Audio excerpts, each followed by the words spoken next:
This is Citygram's House Sounds. I'm Jillian Driscoll, and I'm here with Sphynx. Do you guys want to introduce yourselves? Yeah, I'm Aaron. I'm Todd. I'm Corey. And we're here at Sphynx Studio in Kyle, Texas. You want to tell us a little bit about the space?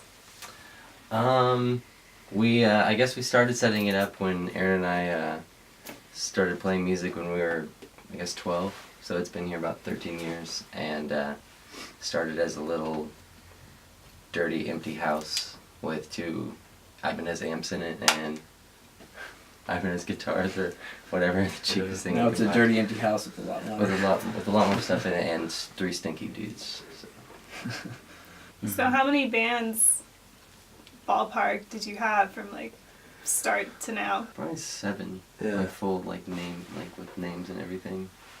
Not that they lasted longer than no longer than a month. Yeah. But Last Second Comeback. That was a name. I think we just had a lot of names. yeah, we were always more into making the names, thinking of what we would wear if we ever were to play. And how did you guys come up with the name Space Glam to describe your music? I think it originates from Space Jam. if I had to guess. A little change. Yeah. A little bit.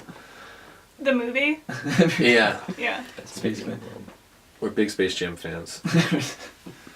Are we? I guess we are Space Glam a little bit.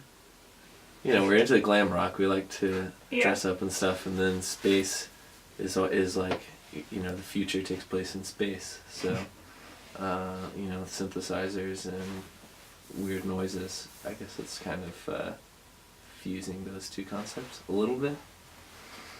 What was your first South by Southwest experience?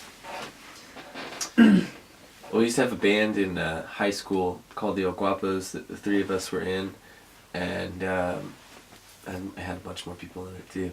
But we got a show, I think our senior year of high school, it was a under 18 showcase at South by Southwest that happened at noon at Momo's.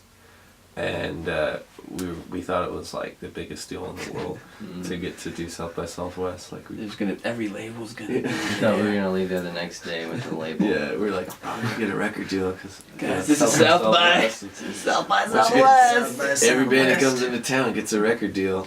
You gotta do is play on the street. You get signed. And all you gotta do is be good enough, and you'll get a record deal easy. And it was good. 50 really young bands that were playing there. I think we played at noon, and it was lots of parents. So I felt Lots of little brothers and sisters. We got drink tickets for sodas, I remember, because they couldn't serve alcohol to us because everybody was super young. And I think that was our first South by Southwest, and we didn't get a record deal at all. Didn't even get close. For some reason. I think we went the opposite direction.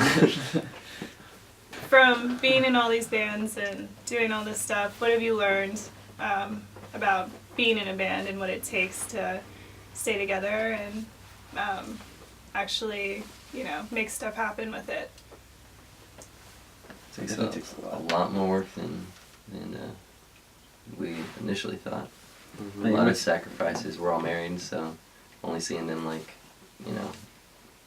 little over half the years gets kind of interesting.